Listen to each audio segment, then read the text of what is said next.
Mayor de Blasio is giving an update on the coronavirus pandemic in New York City. Let's go to it now. With Con Ed that later became an issue with the subways. We are right now working with the state, working with Con Ed, working with the MTA to determine exactly what happened. It is not clear yet. A full investigation is going on. Our teams have all been working together since the time of this incident last night, and we've been coordinating closely with the MTA leadership, with the governor and her team. I spoke to the governor in detail this morning about the situation. Look, the good news is that we had a temporary situation, but we need to know more about it. We need to understand how this could happen and how to make sure it does not happen again. There were not, thankfully, extensive home outages, but at the same time, a lot of subway riders were really inconvenienced and put into a really tough situation. And thank God everyone came out okay. There were no injuries. I want to really thank the men and women of the NYPD and the FDNY who went to rescue those subway riders, did an extraordinary job. We should never take this for granted. Wherever you are in New York City in a time of trouble, the very best professionals, the very best first responders there to help. So they made sure that everyone got out safely. But again, we've got to figure out why this happened and make sure it does not happen again. We're working closely with the MTA. As I think everyone knows, the subways are back up and running. There are certainly still delays. But thank God the situation was contained and subway service is coming back fully now. Now, on another front, far away, but a place that we feel close to here in New York City, a horrible hurricane hitting New Orleans, hitting Louisiana. And the federal government asked New York City to help to address the impact of Hurricane Ida. So we have sent an urban search and rescue team, New York Task Force 1, to Baton Rouge to help the people of Louisiana who are going through so much right now. It's almost unbelievable how many crises they have had to deal with one after another. Katrina to COVID and now this. We've deployed 83 members of the FDNY and NYPD. And they will be arriving in Baton Rouge tonight with 4 water rescue boats with hazmat equipment, rescue equipment for collapsed buildings. Horrible situation down there. We always want to help those in need. We always want to help cities that have been through a lot like we have been through, and our fellow Americans everywhere. And everyone knows NYPD, FDNY have the best professionals in the entire country. We're getting them out there to help the people of Louisiana.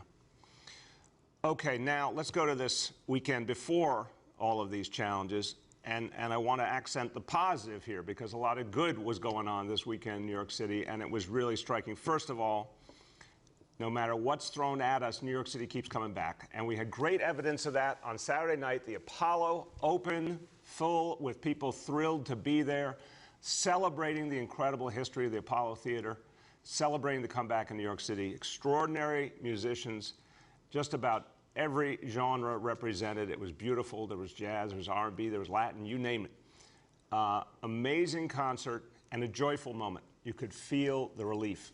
Fully vaccinated crowd enjoying this moment together in safety, the freedom that comes with being fully vaccinated, but also a New York City icon, the Apollo, back in action, a message to New Yorkers and to people all over the country, all over the world, that New York City is back.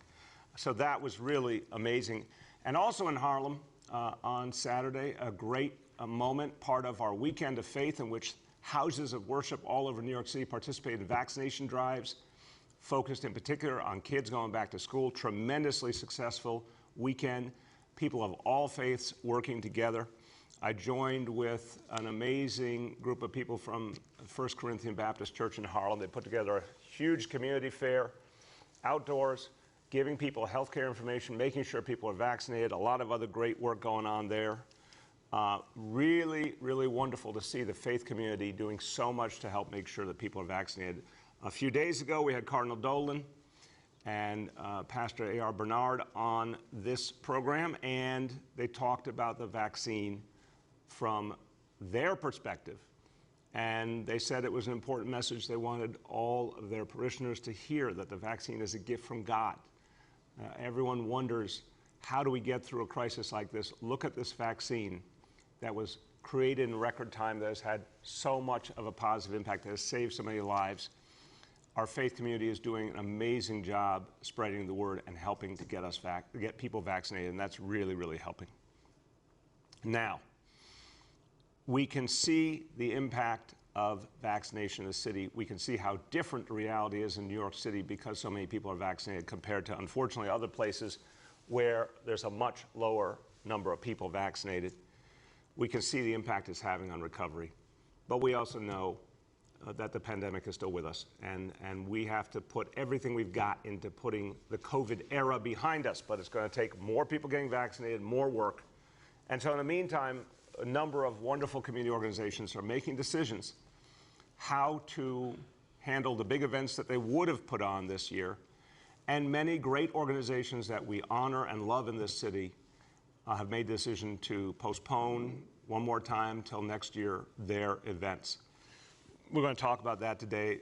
The J'ouvert celebration happens the early morning hours going into Labor Day every year, an amazing, powerful celebration of heritage, one that is so important to so many New Yorkers, but that this year cannot happen the way it did pre-pandemic, has been postponed again until 2022. But the J'ouvert celebration will be back in 2022, full strength, like so many other things in this city. Never easy to decide that such a cherished event needs to be postponed again. It's never easy. But I want to thank all the community leaders and the elected officials, the clergy, everyone who came together and decided this was the right thing to do, to focus on the health and safety of the community, to make sure one more time when we take that extra step to get through COVID together, and then get ready for better times ahead. I want you to hear from someone who has kept the J'ouvert tradition alive so powerfully, so effectively, has made such an impact for this city.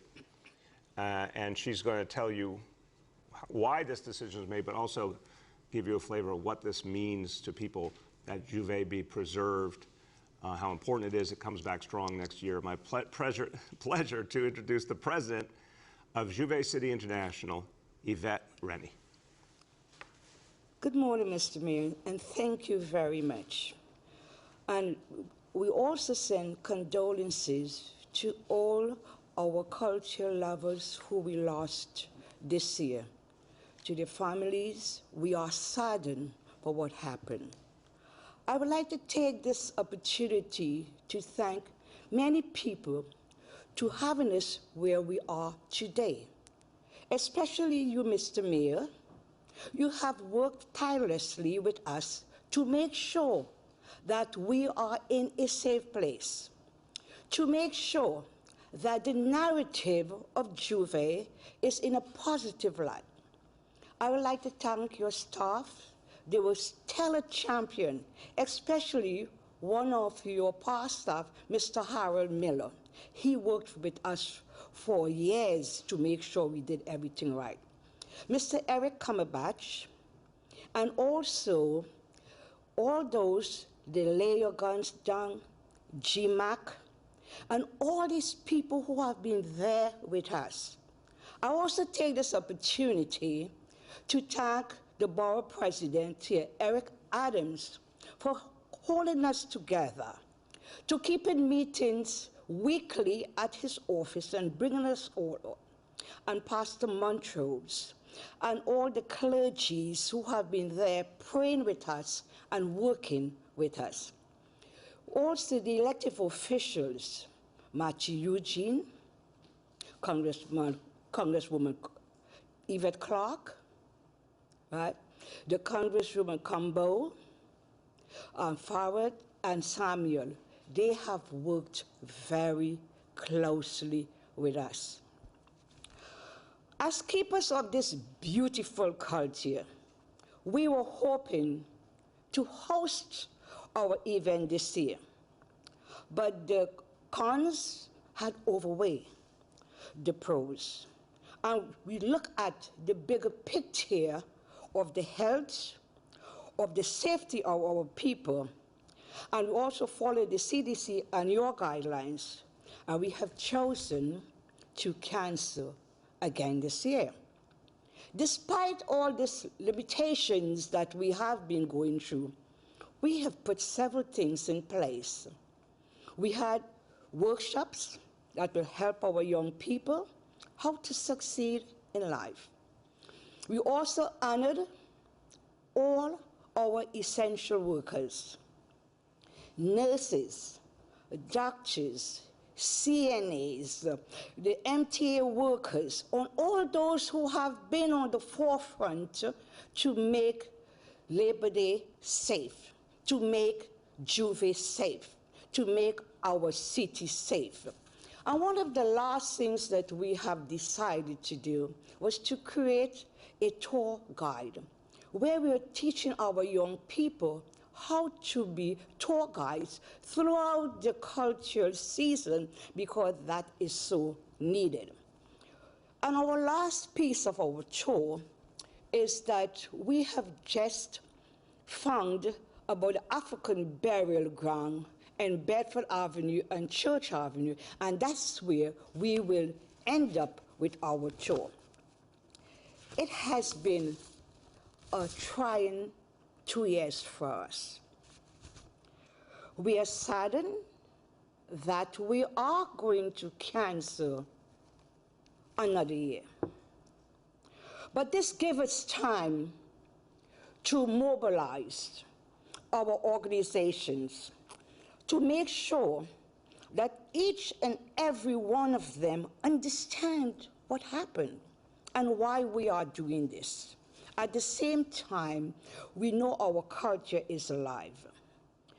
And the most responsible thing that we did for our community was canceling our culture.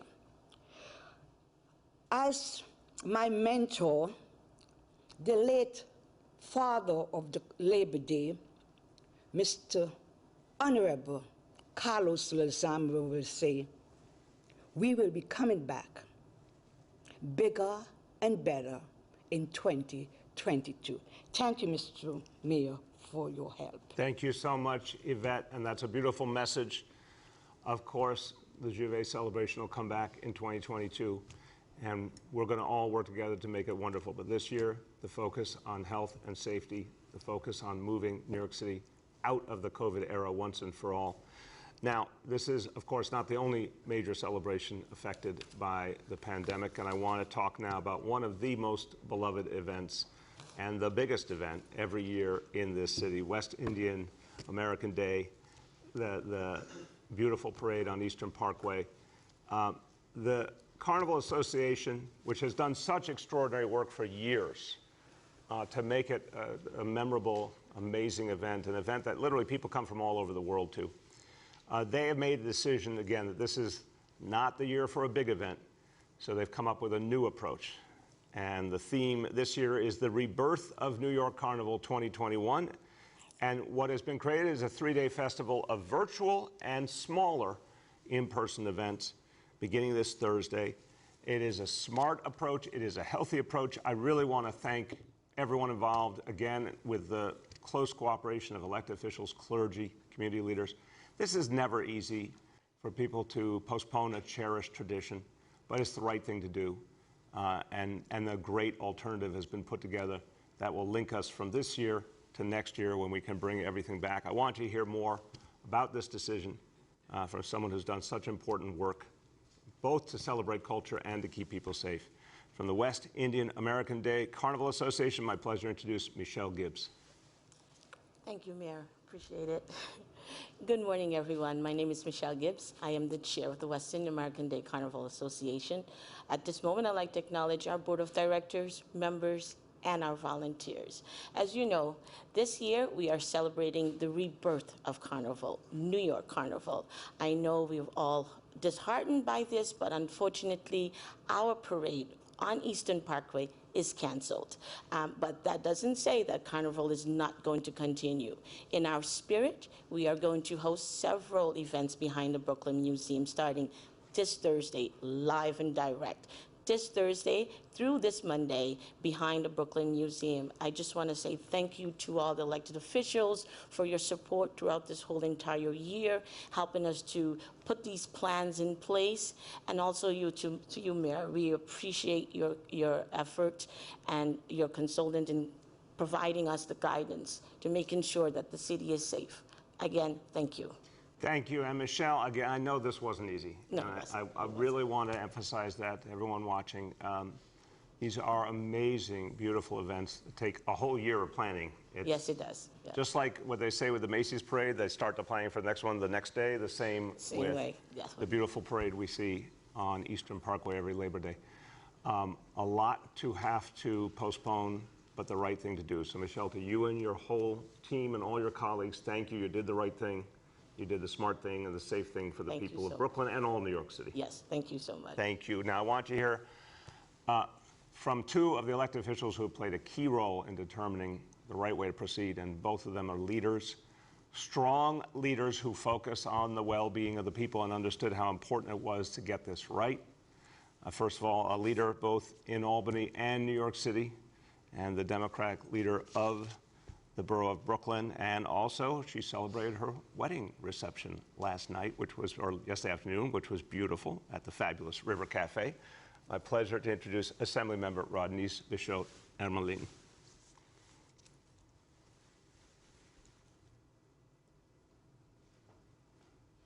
Thank you so much. Thank you so much, Mr. Mayor. Thank you all. I want to thank the members of J'ouvert and Wiatica, and I see Councilmember Lori Cumbo and the whole staff of New York City. Thank you so much for having this press conference to let everyone know that it is certainly important that we continue to celebrate our culture, the festivity of what it means to be Caribbean, and to be safe, first and foremost, to be safe. We understand that right now the city is still in a state of emergency. We understand that we are combating the Delta variant. We understand that we still have a number of people in our communities that are not vaccinated. And so in order to keep our communities safe and sound and just be prepared for another pandemic that may hit us hard again, we want to make sure that we take preventative measures and find alternative ways to celebrate our culture and what it means to be Caribbean. I myself am a Caribbean American of Haitian descent, and I am really proud and thankful for all the work that the mayor has done, as well as all the work that our elected officials, such as Majority Leader Lori Cumbo, Congresswoman Yvette Clarke, and the leaders of Wiatica and J'ouvert, for communicating to the community and letting them know why it's important that we need to celebrate safely and find alternative ways. And so we're going to continue to celebrate, and we look forward to Wiatica's celebration that will be a small version and virtual option. And we look forward to the entire New York City in participating from afar. So we want to thank the city for keeping us safe, first and foremost, and recognizing the contribution of the Caribbean Americans throughout New York City. Thank you so much, Mr. Mayor. Thank you. Thank you very much, Assemblymember. And again, I know you and all the other elected officials really worked closely with the event organizers to determine the right course of action. And it was important for the folks who do the work to get the support of the elected officials, to know the whole community was behind these important decisions. I want everyone now to hear from another elected official who has a strong, clear voice, is very, very proud of her heritage and stands up for it, and has been a leading advocate for promoting culture of the African diaspora. She is also the majority leader of the New York City Council, Councilmember Lori Cumbo.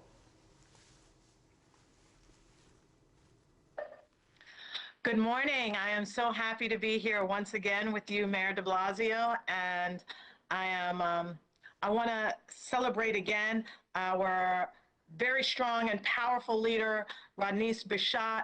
I apologize that I was not able to be there yesterday. My son had to go to a Mickey Mouse birthday party prior to and had a meltdown, and so thereby I had a meltdown and was not able to attend, but I saw the photos and it was beautiful, and I wish you and Edu all the happiness that this world has to offer, and I know that your mom is smiling down and so happy with the way that your life is unfolding in such a beautiful way. I too want to just join in. As you can see, I am ready for Labor Day weekend. I am excited about Carnival. It's going to be a different kind of carnival with virtual as well as in-person events. But it's so important, as Mayor de Blasio said, we've got to make sure that we do this the right way and that we do it safely. And it's important that we recognize that 2022 will be the year that we are going to come back as a city stronger and more safely than ever before. So I just want to urge, because I know the type of people that are watching this program right now are more so going to be the parents, the grandparents, the adults. We don't quite have all of the swag that maybe some of our younger people may want to, that tune in, that we would want to tune in every morning. So we're really appealing to you because there's a year of preparation that takes place for both J'ouvert as well as the West Indian American Day Carnival Association. And that year of preparation to have a safe and beautiful and amazing experience has not happened. So we are strongly encouraging people not to try to have their own mini carnivals or their own mini events or try to reproduce Carnival or J'ouvert in your own way. It's important that you recognize that the best way to celebrate this year is to celebrate with your family and your friends, small gatherings. You know, festivals like this usually bring in people from all over the world. And we recognize that people from all over the world will be coming, but not everybody's vaccinated. Not everybody has taken the proper precautions. And we want to protect our elders and as well as our young people who are going to be going back to school very soon. It's critical that we do this as safely as possible. So staying home this year, keeping it local, not trying to recreate J'ouvert on your block or in your community, not trying to recreate the Labor Day parade. We have to make sure that we do this safely and together. And for all of you out there, if you are interested in celebrating online, dress up, put your attire on, celebrate big, turn the music on, have a good time, just like I'm doing in my house right now. I'm excited, I'm ready, but visit their website at www.wiadcacarnival.org. So please make sure you visit wiadcacarnival.org. So I thank you all so much. It's always a pleasure to be on your show, Mayor de Blasio. And in 4 months, we need to take this on the road. I told you that before. So I love it. I love it. Unless you've got something lined up, we need to get this done.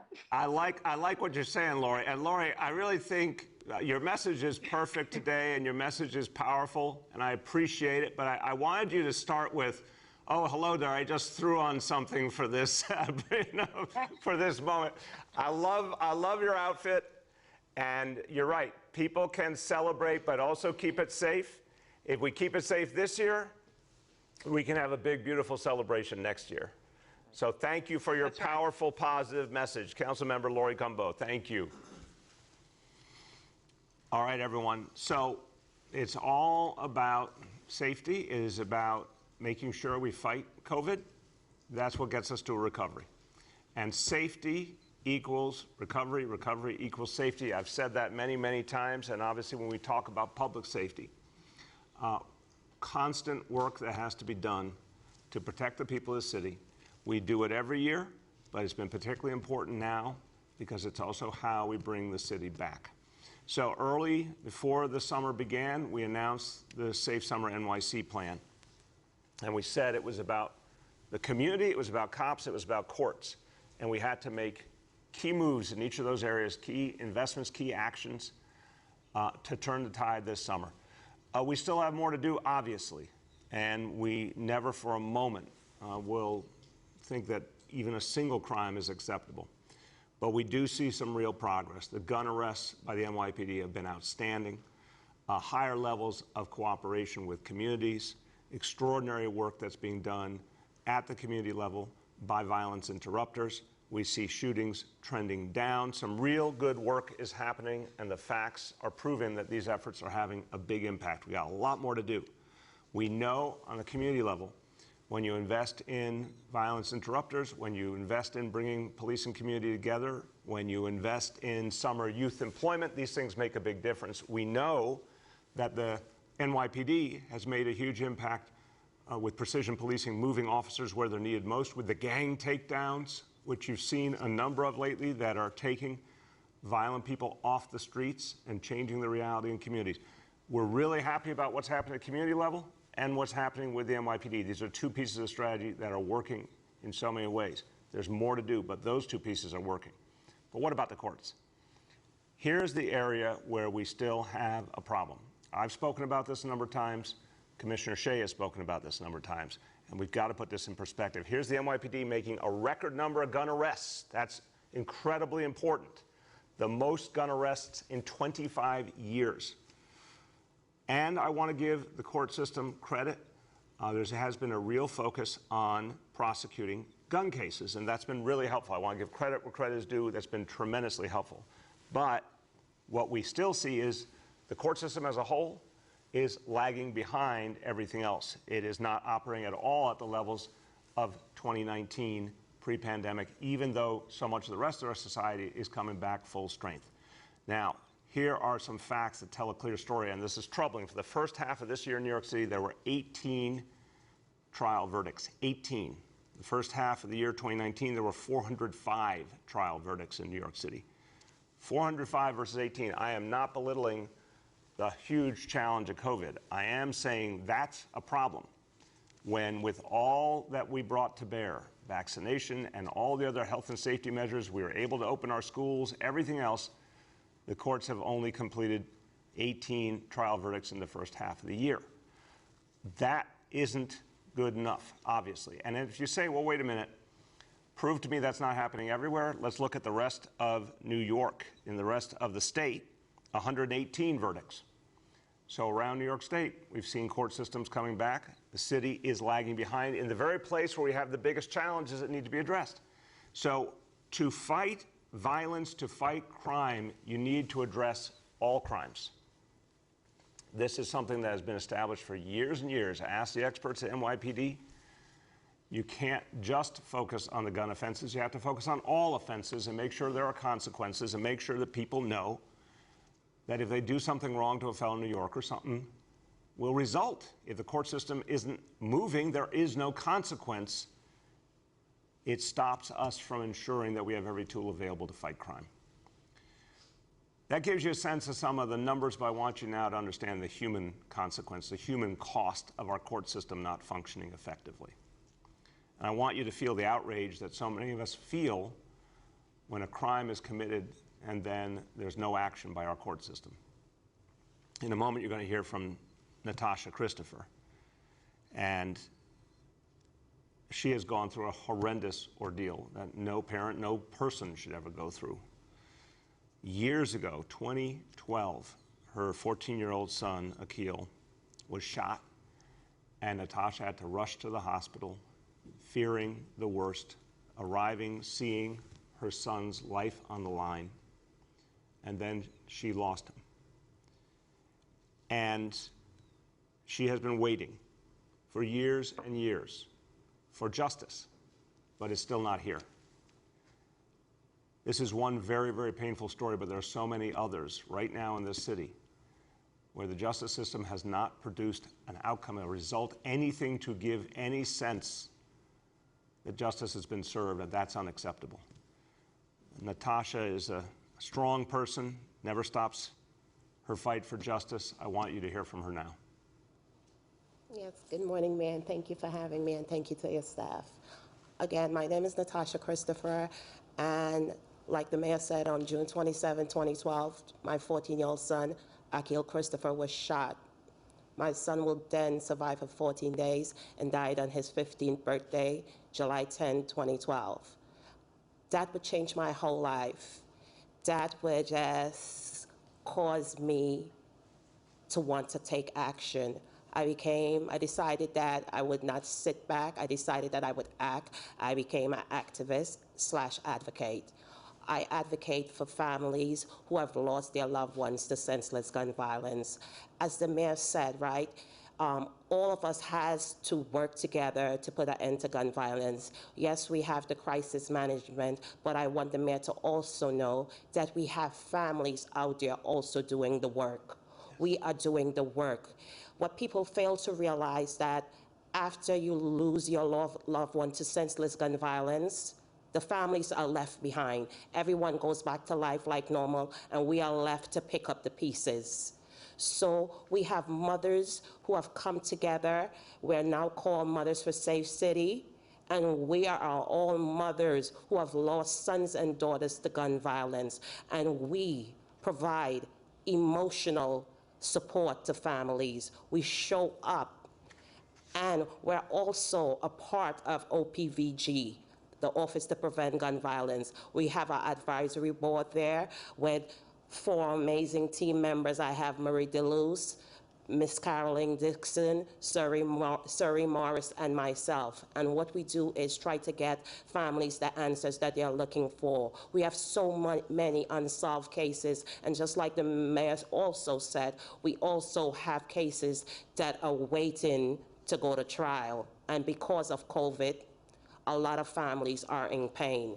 So we need to all work together, come together, unite. We need the district attorney to work with the police department. We need the police department to work with the survivors. We cannot do this alone. We need the clergy. The clergy has been working with us. Pastor Guilford Monrose has been working with families who have been affected by gun violence. So thank God for him and the work that he does. But I just want people to know it has to be a community effort. We have to find a way to end gun violence, and we must all do this together. We must not be divided anymore. We must put an end to the blood shedding our streets. Thank you, Mayor. Thank you, Natasha. Natasha, you've been through so much. As a parent, my heart goes out to you, but I always come back to the people who have the amazing inner strength and faith to turn pain into purpose. Yeah. And you've done that. Thank you. And I know you're helping other families. I know you're helping to stop the violence. Yes. And God forbid a family's going through the pain of violence, you're there for them. But we know we can't stop the violence if there's no consequence. Yes, so there has to be consequences, right?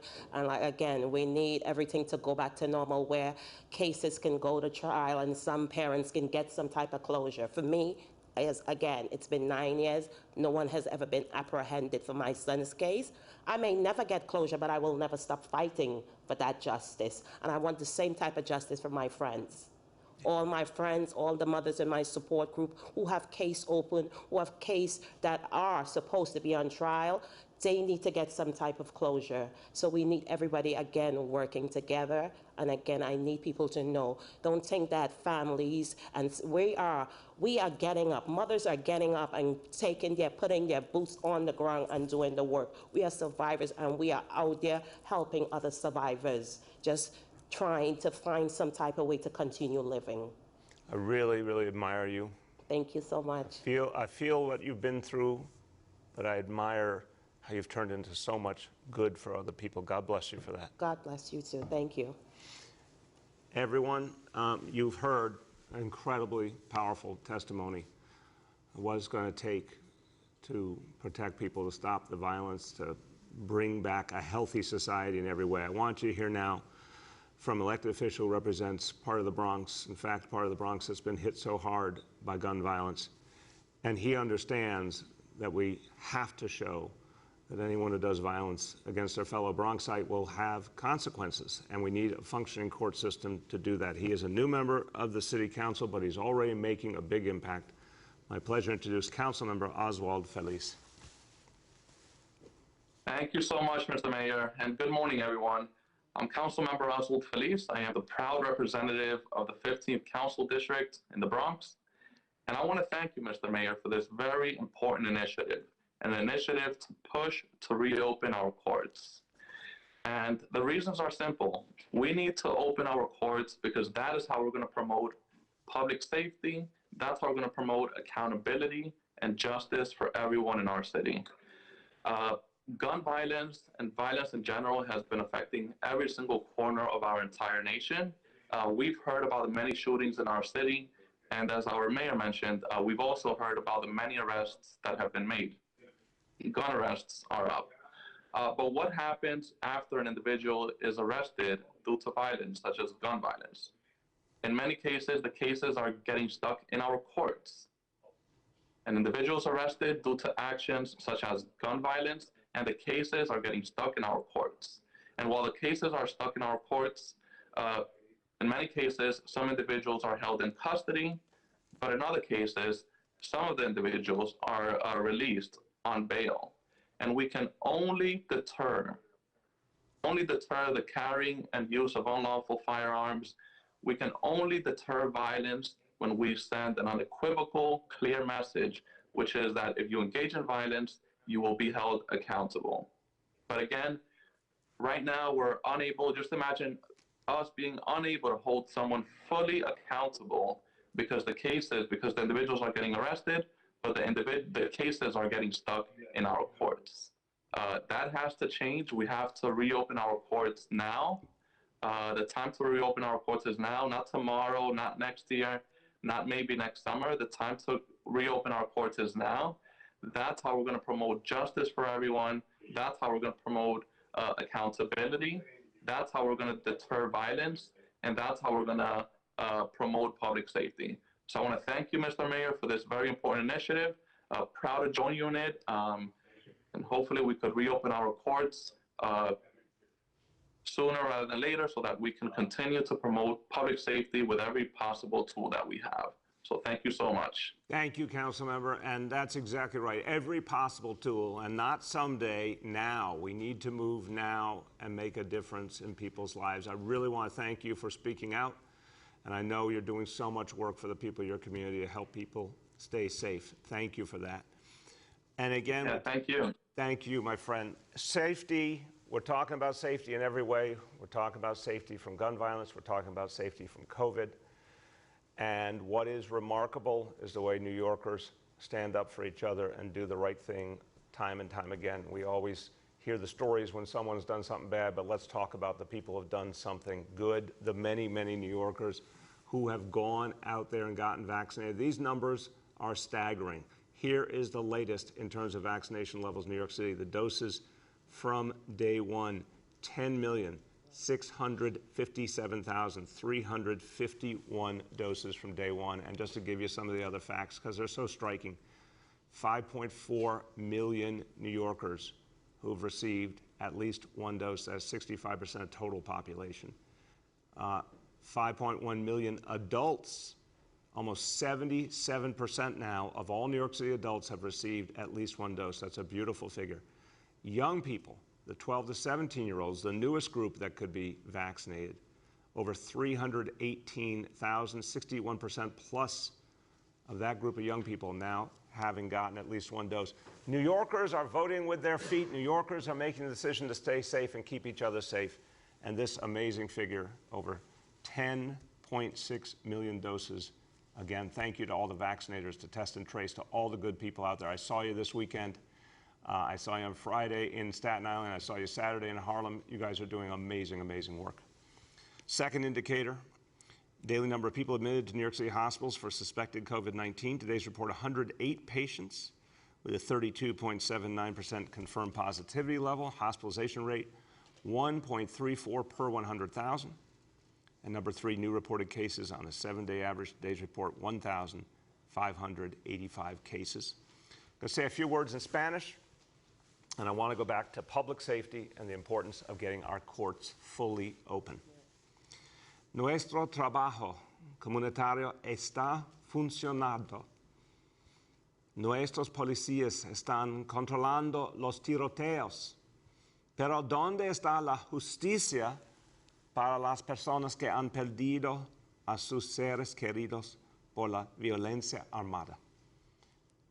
Y la justicia para Natasha Christopher, quien perdió a su hijo aquel. La persona que mató a aquel debe rendir cuentas. Natasha merece justicia. Necesitamos que el sistema judicial haga su trabajo. With that, let's turn to our colleagues in the media, and please let me know the name and outlet of each journalist. We will now begin our Q&A. As a reminder, we are joined by Emergency Management Commissioner John Scrivani, DeWitt Commissioner Jesse Tisch, Health Commissioner Dr. Dave Choksi, and Dr. Varma, Senior Advisor for Public Health. Our first question for today goes to Andrea from CBS New York. Good morning to everyone on the call. Can you hear me okay? Yeah, Andrea, how you doing today? Okay, great, thank you. Mr. Mayor, I wanted to talk about the postponement of the West Indian Day Parade in J'ouvert. How do you explain that decision when you have events like the U.S. Open that until just a few days ago, after public pressure, was being organized as a maskless event without proof of a negative COVID test or vaccinations? You know, were the demographics of the participants in relation to vaccine uptake taken into consideration? Andrea, thank you for the question. I think every event is its own reality. Big events out in communities are one thing. Events that we're talking about could attract hundreds of thousands of people at a given moment. That's one thing. Controlled event in a stadium is another thing. But the bottom line is the same. We need people to be safe. With events indoors, period, people have to be vaccinated, period. There's no gray in that. With outdoor events, you have other options, but still, each event organizer, each organization has to decide what they think is safe. So this is a decision these organizations made. I commend them for it, but they made the decision this was what was safe and healthy for their communities. Go ahead, Andre. Okay, my second question is pertaining to the courts reopening. Murder cases just in general often take a long time to go through the court system anyway. So what would be different about the murder rate if the courts were at the capacity which you desire? And how would the current reality be different? Break that down for us. Yeah, it's a very good question. One of the things, and you'll be hearing, we're going to be speaking later in the week about the overall situation with public safety with Commissioner Shea, and I know he'll be speaking to this. You need consequences, and that has to pervade the entire justice system, whether it is something as horrible as a murder or gun violence, or whether it's other offenses. You need a culture of consequences. There needs to be justice. There needs to be fairness. We need to make sure the system works in a way that is not discriminatory, but we need consequences. That's the whole concept of the criminal justice system. If there are no trials, there are no consequences. So again, Andrea, what we're seeing is in the area of gun violence, we've seen some real improvement in the court system with those trials moving. But we are not seeing trials moving in a whole host of other offenses, with a whole host of other offenses. We're not seeing the court system at full strength. And this is what's strange to me. We're planning in just a few weeks to bring back our schools full strength. We have a lot of businesses back at full strength. In the areas that we have our new mandates for, indoor dining, entertainment, they're back full strength. Why is the court system the outlier? And it can't go on like this. We have offered literally since long ago last year, whatever physical space, whatever support they need with vaccination, whatever it may be, and we're still not getting a satisfactory outcome. We need our criminal justice system fully operational to protect New Yorkers, period. Anything less than that is unacceptable. Our next question goes to Juan Manuel at New York One. Good morning, Mr. Mayor. How are you? Good. How you doing, Juan Manuel? Very good, thank you. Just as a follow-up, are you in conversations with the Office of Court Administration? Is there any negotiation happening? Is there any conversation beyond you in your daily news conference asking for the courts to reopen? Juan Manuel, 100% now for a year or more. There have been ongoing conversations led by First Deputy Mayor Dean Fullahan, by Marcos Soler, the head of the Mayor's Office for Criminal Justice, constantly offering any and all help, as I've said, vaccination help, physical space, whatever it may be. This has been a nonstop effort that still hasn't yielded what we need. And there's a lot of frustration at the NYPD. We're going to happily have you speak to leaders of the NYPD to hear their perspective as well. But it's an unacceptable state of affairs. It's something that must be resolved quickly. And we've tried all the right dialogue and private conversations, and we have not seen the progress we need. And as you know, with anything outside the purview of the city of New York, I've said many times, we always try to resolve things privately. When it doesn't work, it's our obligation to say it out loud to get action on behalf of the people. Go ahead, Juan Manuel. And in terms of the Con Ed issue last night, what's the city doing to improve its power grid and to adapt it to the aggressive environmental goals needed to combat the current climate emergency? Yeah, we are, and you may remember back right before COVID, we spoke about this, the state of the city at the beginning of 2020, and then amplified again in the state of the city this year. We have a major effort underway, working cooperatively with state agencies to bring in a lot more renewable energy to New York City and to improve the transmission grid. We're ready, willing, and able to make a major investment in that effort for the good of the city and the state. We need that for our future. We need that to fight climate change. We need that to make our electricity system more reliable.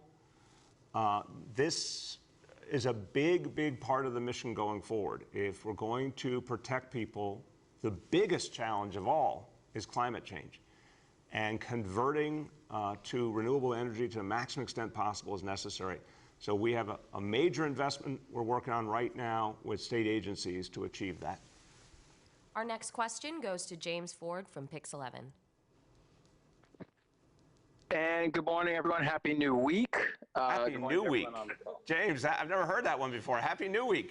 I think we should all start using that. I know. Happy New Week. I encourage it. I encourage it highly. I do it every week. Well, on to our questions. I think this is really for you and for any of the medical professionals on the call. New York City's hospitalization, infection, and death rates remain low, certainly relative to the rest of the country, which continues to see a spike, a significant rise in these areas. That having been said, though, we are seeing in certain parts of the city still elevated levels of infection, apparently in areas that have lower rates of vaccination and mask use. Can you elaborate more on that situation and what the city's trying to do to change it? James, such an important question. I thank you for it.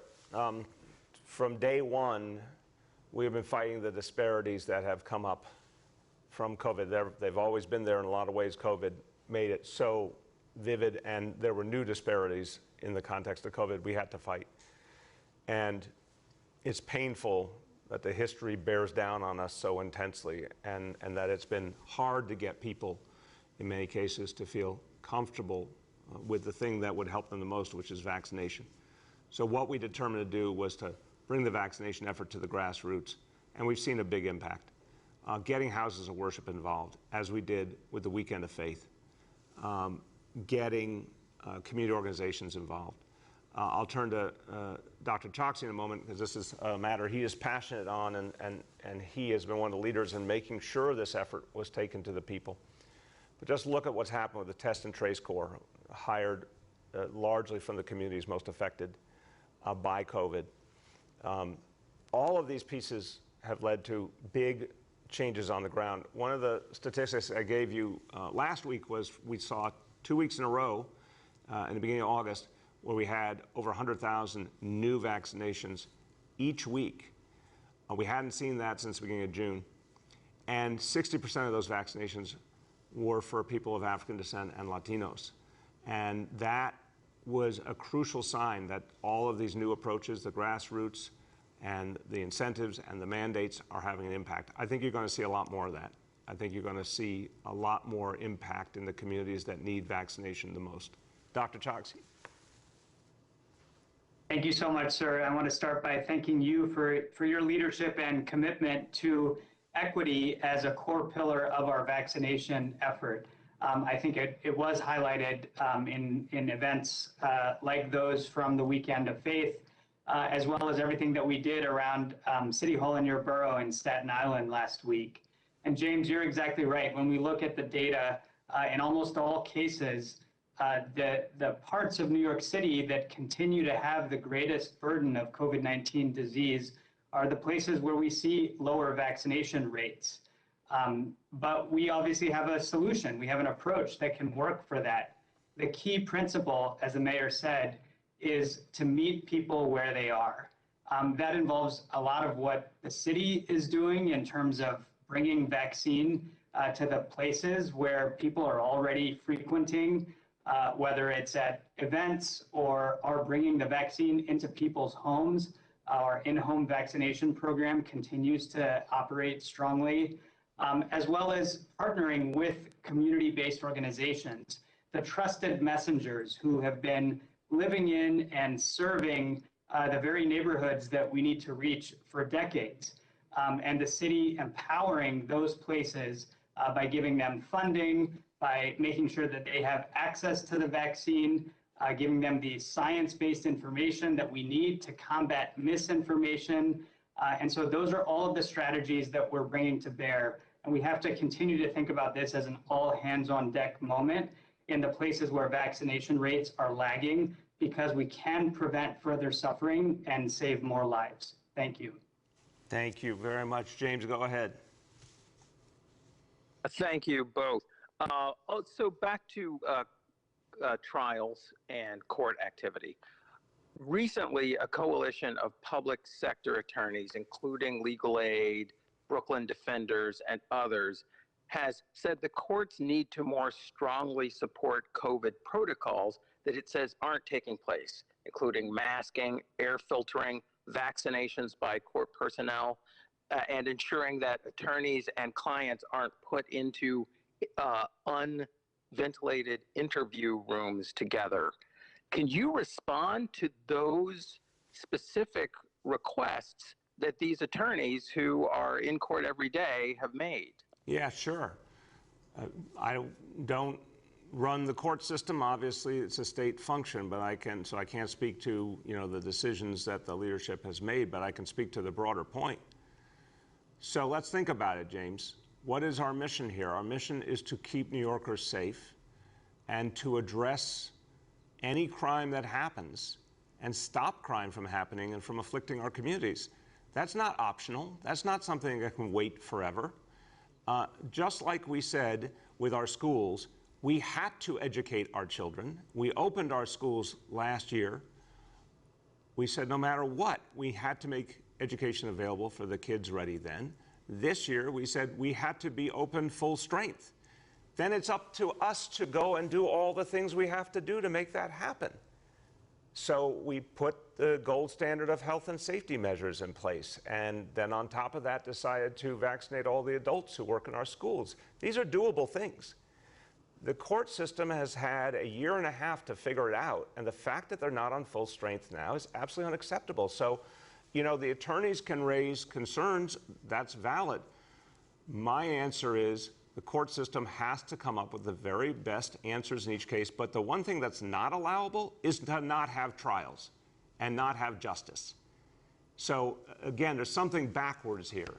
If folks raising valid complaints are suggesting don't do anything, well, that's just wrong. Raise the complaints, address them the same way we did with our schools and so many other areas, and keep moving forward. But we can't have a safe city without a fully functioning court system, period. Our next question goes to Juliet from 1010 Wins. Hey, good morning, Mr. Mayor and everyone on the call. So I did want to follow up on the court question. When you spoke with Governor Hochul, did you bring up the bail reform issue and asking her to do something about it? And why do you think nothing is being done about it, period? Juliet, let me emphasize, I want to speak to your question for sure, but I want to make very clear, the court system not functioning is having a bigger impact than almost any other factor right now. And this is what the NYPD is telling us, that the absence of those consequences for a whole variety of crimes is undermining public safety. I want to go over this number again. In the first half of 2021, so up to the end of June, 18 trial verdicts in a city of 8.8 million people. 18 trial verdicts. That's all that the court system produced in the first half of 2021. Compare that to the first half of 2019, 405 verdicts. This is not acceptable, period. It's not even close. So this has to be addressed. When the governor and I spoke, we spoke first and foremost, of course, about fighting COVID and fostering the recovery in New York City. We did talk about some of the potential upcoming actions in Albany, like the parole reform bill, which is very important and would do so much good for addressing public safety and justice in this city. That's where we have focused. But I want to tell you, actions on bail, that's going to take the whole legislature coming back and addressing it.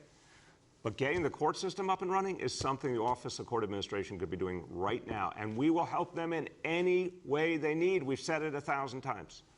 Go ahead, Juliet. Okay, thank you.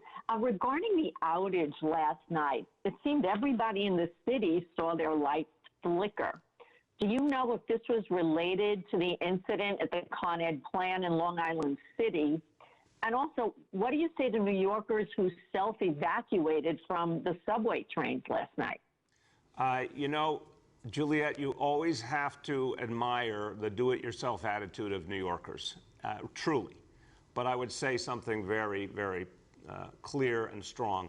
Never self-evacuate from a subway train. It's dangerous. If the third rail is not off, you're putting your life in danger. And you can rest assured, God forbid you're ever on a subway car that is stuck between stations, you can rest assured that help is coming. FDNY, NYPD have a long history of getting people out safely. Wait for the professionals to come and be safe. So again, I understand why people felt so urgently the need to get out, and I do feel for them, but it's dangerous. And I just want to always urge people, wait for the pros to come who can really make sure you're safe. To the power surge we saw last night, it's a great question, Juliet. That's why an investigation's underway. I spoke to Governor Hochul this morning. We've got to understand what happened here. This was a strange series of events, to say the least. We don't know how they all interconnect, but we've got to know. We need Con Ed to come clean with everything that happened. We need MTA to explain everything that happened over there. We don't know how much of this was Con Ed, how much of this was MTA. We don't know how they connect, and we need these answers, and we need it to be very transparent. Our next question goes to Julia from the Post. Hey, Mr. Mayor, how you doing? Good, Julia. How you been? Good. A couple of us are puzzling over though this issue with the courts and the lack of verdicts. Can you be more specific about these lower level cases that you're saying aren't going to trial, and how you think that's having an impact on the safety issue in the city? And do you have any more data to kind of explain what you think is going on? We will get you plenty. I'll have Marco Soler, who runs my criminal justice office, get you all the facts. They're quite striking.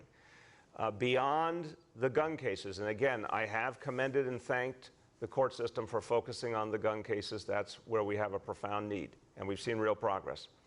But for a host of other serious crimes, we're not seeing the same focus. We're not seeing the same outcomes. And Julia, the way to say it, so we'll get you the facts category by category, but that big number, 18 verdicts in the first half of this year versus 405 in the first half of 2019, I think that speaks volumes. We'll get you the breakout. But here's what I want to say as a matter of sort of philosophy and strategy. I believe in consequences. I'm a progressive, and I believe in justice, I believe in fairness, I believe in non-discrimination, but I also believe in consequences, because we're human beings. and human beings respond to consequences. If someone has committed a crime against a fellow New Yorker and they never see a consequence, or they think it's so far away that it will have no impact on their life, it gives them license. That's unacceptable. And I also think about the human cost of what the victims are going through. You heard Natasha's story. There's so many other horrible, painful stories of people waiting for justice. So we have to have consequences in real time. It was one thing in March, April, May of 2020. Everyone was trying to deal with the great unknown of COVID. That's one thing. It's now the end of August 2021, and almost every other part of our society is back full strength. Why on earth is the court system not back? It just stands to reason. There's something wrong. They need to be held accountable, and they need to fix it immediately. Go ahead, Julia. Did you address this with Governor Hochul? If so, what was the conversation like? If not, why not? I have not yet, and I will. This is an issue that obviously predates her by a lot.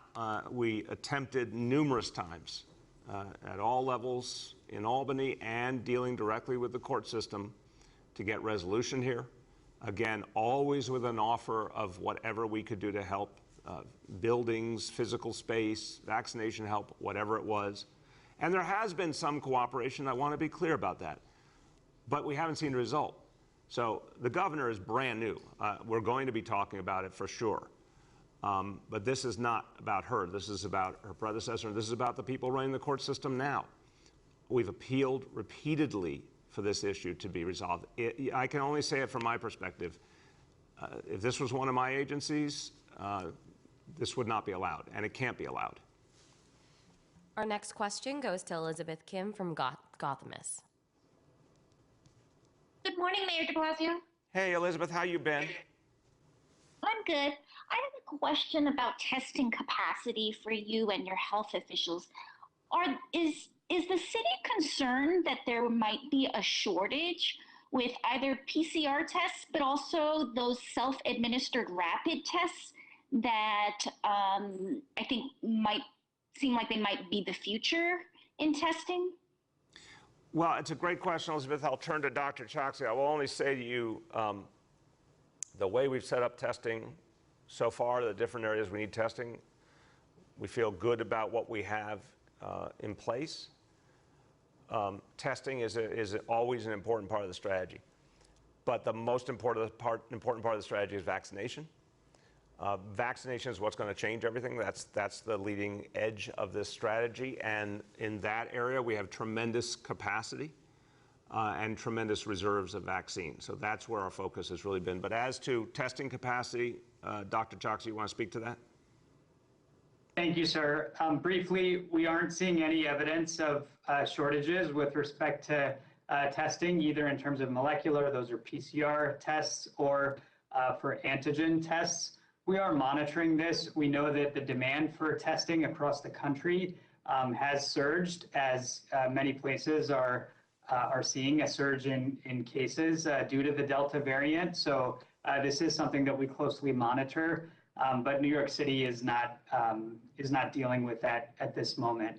I will also add New York City, the overall testing capacity for our city, thanks to the Test and Trace Corps, as well as our many partners across the healthcare infrastructure, remains among the most robust in the entire world. Thank you. Thank you. Go ahead, Elizabeth. My second question is about Governor Hochul's announcement last week that she wants to start a task force to study NYCHA. I'm interested in what you think she can do immediately to help the Housing Authority. I really appreciated when Governor Hochul acknowledged that her predecessor did essentially nothing to help NYCHA, despite lots of bluster and lots of attacks on NYCHA, attacks on the city, that almost nothing was done to actually help the people who lived in public housing. So I think acknowledgement is a great first act, and I believe she is sincere in her desire to help. I mean, what NYCHA constantly needs is resources, and where there are state laws and rules that slow down the work, we need cooperation from the state. I wish I could articulately tell you about the maze of different regulations we deal with all the time and the different agencies involved that sometimes slow down the work of making NYCHA buildings better for their residents. But if the state said, hey, what's it going to take? We just want to get all the roadblocks out of the way and help you guys, there's a lot they could do. We'll have folks follow up with you on the details, but I'm very, very happy she's focusing on it. We have time for 2 more questions today. Our next question goes to Bob Hennelly from the Chief Leader. Yes, Mr. Mayor. Thanks for taking the call. In the after action report, we can tell as far as last night's event that there was about an hour and a half where there was no communication for folks who were caught between tunnels. You mentioned before that people should wait for the professionals, the police and fire. Certainly, I'm sure you would associate with yourself with the comment, they should also listen to the crews. This is an important thing because, as you mentioned, if the third rail is active, people are putting themselves at risk. One of the things that's happened is that over the years, the MTA has really been trying to automate this function and try to push for one-person crews. In a situation like this, where we have a disruption of service, where communication is critical, doesn't it show the importance of having more robust physical presence by the MTA on these trains as opposed to just automating it? Yeah, it does, Bob, for sure. I mean, look, you're absolutely right. I want to thank you for the question and absolutely commend the men and women of the MTA. You know, I wanted to first say the folks who work for me, FDNY and NYPD, did really heroic, wonderful work, but I want to give credit as well to everyone who worked for MTA last night who did the work to protect people, and you're absolutely right. The train crews are right there. Those are the first voices to listen to. New Yorkers need to listen to them. They're the experts. But I think you make a good point. It does speak to the fact that we got to think about safety first, and we got to think about the kind of personnel we need to keep people safe. Go ahead, Bob. Some subject matter experts about technology. Back when you were a councilperson, you were aware of this problem we've had with emergency communications. We're on the 20th anniversary of 9/11 World Trade Center. All through your political career, you were holding the Bloomberg administration responsible for expenditure. There's been some sense from my sources of progress above ground about communications in these kinds of events, but subsurfaces remained a problem, and the MTA has also spent all kinds of money here. Is it possible that your subject matter expert could conduct an independent investigation that looked at this issue of emergency communications in the event of these black swan events, which with global warming may be happening more frequently? Yeah, I think that's exactly what we need to do. You have your historical perspective right. There were some real problems in the past with communication systems, either just not working or different parts of our public safety apparatus not being able to communicate with each other. I think we have made a lot of progress, but I think there's definitely more to do. And you're right, these situations could get more complex going forward. So I'm going to have that analyzed by our team quickly and see if there's additional steps we need to take. And if there are, we're going to take them right away. Our last question for today goes to Steve Burns from WCBS 880. Hi, Mr. Mayor. How are you? Hey, Steve. How you doing today? I'm all right. Apologize for any background noise. I'm in downtown Brooklyn on a bike at the moment. My first time calling in to you in transit, so I apologize. That's how you're allowed. You're a busy man. So first I wanted to go back to the court's question. I think I'm among the reporters still looking to find kind of a linear connection here between the lack of trials and public safety issues. I'm sure you're aware the court's OCA spokesman has called this opinion uninformed. He said when there are gun cases, there is bail being set in the vast majority of them. So are you able to explain in clearer terms what this kind of 1+1 connection is between a lack of trials and public safety? Absolutely. The reality, Steve, is the whole criminal justice system affects what happens on the ground. When someone thinks about committing a crime or commits a crime and then sees nothing happen, bluntly, it encourages more crime. And that's unacceptable. The fact is if the court system, I'm always amazed when the people who speak on behalf of the court system say, it's okay we're not having trials. That's basically what they're saying. It's okay. So I'm like, well, why do you exist then? If it's okay you're not doing your job, then why do we need you? If I said to you, Steve, hey, you know what, I think NYPD should take a few days off, everyone go home, or FDNY go home, or schools go home, you'd say you're out of your mind. So how are the courts saying that they don't need to function, but it's okay? It's not okay. It's just not okay. I'm going to give you a couple other specifics, but I want to turn back to Natasha for a moment because she does this all day long, working with families, including families who are waiting for justice. I want you to hear the human consequence, what it means if courts are not functioning. Therefore, people who were wronged can't get justice. Natasha, please help people understand what that feels like. Again, right? I talk to mothers all the time who are just waiting to get some type of closure, who have cases and have to wait until we're in 2021 till 2022 to go to trial. Why so long? Someone murdered this woman's son, and now she has to wait for the courts to get their act together so she can get some type of justice. That is so unfair. People don't understand the painful effects of gun violence, the trauma that families are left to deal with. And all they are asking for is some type of closure. And I think they're owed that. And please go ahead. Finish. No, it's a responsibility. It's the court's responsibility to do their jobs. And I just want the mothers in my group, my support group, who have lost their sons or daughters to gun violence to get the closures that they deserve. And Steve, again, I've said I appreciate the efforts the courts are making on gun violence. It took a while, but they did get there. We're a much better place. But there's a host of other crimes. If you've been attacked and doesn't involve a gun, if your house has been broken into, we'll give you the breakout by category. There's so many things where people have been attacked and violated, and yet nothing is happening. And what the NYPD will tell you, and again, we'll have Commissioner Shea here later in the week, and he will go over this in detail, that they see the impact on the ground of a lack of consequences. If folks who commit crimes think they're not going to see a courtroom for a long, long time, unfortunately encourages them to commit more crimes. This is really basic stuff. But I want to just go back to the central question.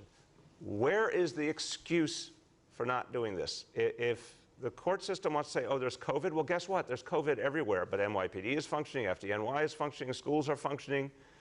We're doing what we're doing every day at City Hall. That's not an excuse. Just fix it. But if you literally have so much disrespect for your own criminal justice system that you don't think it matters if it functions, then maybe you shouldn't be working there, would be my answer. Go ahead, Steve. Appreciate that. On a separate topic, and where I'm actually en route to, is Grand Prospect Hall. As a native of Park Slope, I'm sure you're familiar with it. There's a kind of grassroots effort underway to try and save at least the facade, because it appears the inside has already been gutted after this sale a few months ago. A developer wants to turn it into apartments, apparently. So I wanted to see if you have any Grand Prospect Hall memories, and if there's anything on the city side that might be able to happen if there is any interest in keeping this building alive. Yeah, I'm glad you asked, Steve. This is kind of painful to me. If you're from Brooklyn, particularly my part of Brooklyn, you have Grand Prospect Hall memories, and of course the legendary ad about making all your dreams come true. Who could forget that? One of the great ads of all time. It's, that wonderful family that owned it, unfortunately, lost the patriarch of the family to COVID, and it's been downhill since then. I think it's a great question whether the facade could be saved. I certainly would love to see that happen. I'm going to see what the city can do to make that happen. I remember going there for so many community events, and it was a place people cherished.